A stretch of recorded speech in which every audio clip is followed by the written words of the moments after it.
अस्सलामुअलैकुम दोस्तों। तो आज हम जो है वो बायोलॉजी के ही आगे वीडियोस पे चलेंगे और बायोलॉजी के कॉन्सेप्ट्स के अंदर हम बेनिफिट्स ऑफ फास्टिंग को देखेंगे कि बेनिफिट्स ऑफ फास्टिंग किस तरह साइंस ने प्रूव किया और कुरान पाक जो कि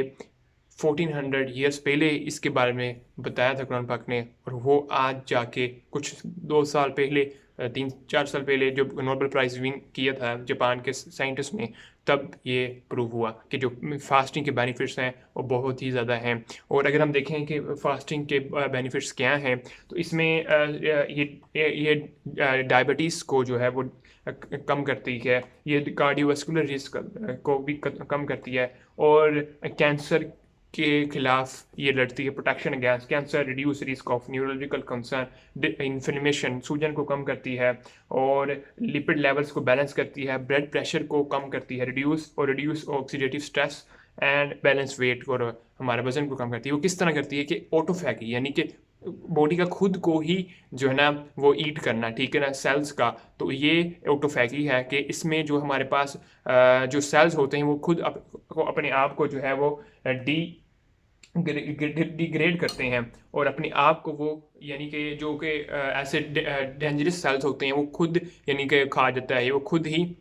रिपेयर हो जाते हैं, ठीक है। डिग्रेड्स हो के बाद वो खुद ही रिपेयर हो जाते हैं, और बहुत सारे बैक्टीरिया वायरसेस इस तरह से ख़त्म हो जाते हैं, और बहुत इंसान को जो इसका बेनिफिट होता है। और ये बहुत पूरी दुनिया में फास्टिंग अब डायबिटीज़ के खिलाफ भी जो है वो एक बहुत इंपॉर्टेंट चीज़ है जो कि डायबिटीज़ को भी ठीक कर सकती है।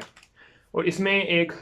अगर इसके मतलब अगर देखें तो कुरान पाक में चैप्टर नंबर 2 और वर्स नंबर 183 टू 84 में डिस्कस मिलती है, जिसमें आखिर में जाके कहा है, but to fast is the best for you if you know only know, यानी कि रोज़ा रखना तुम्हारे लिए बेहतर है अगर तुम जानते हो। तो ये आज बल्कि 1400 ईयर्स पहले इसके बारे में बात की गई थी, और कुछ साल पहले जो है नोबेल प्राइज़ विनर